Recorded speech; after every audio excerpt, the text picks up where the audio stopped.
Iba't ibang eksena sa barangay ang ating ibinahagi rito sa teletabloid tulad na lamang ng video sa isang bebot na nagpumilit na akyatin ang basketball ring. Makikita sa video na sa kalagitnaan ng party sa barangay ay inakyat ito ng isang bebot. Ginawa niya ito upang sumayaw sa tuktok ng nasabing basketball ring. Bagamat success si ate na akyatin ang ring, ngunit ilang sandali lamang ay natumba naman ito. Dahil dito ay bumulagta sa lapag ang bebot at kitang nahirapan itong gumalaw kaya inalalayan ito ng iba pang residente. Umani naman ito ng samot-saring reaksyon mula sa netizens.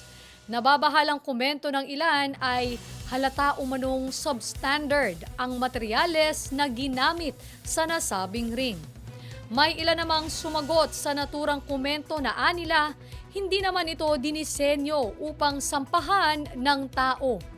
Sa kabila nito, karamihan naman ng netizens ay kinantsawan ang sinapit ng bebot.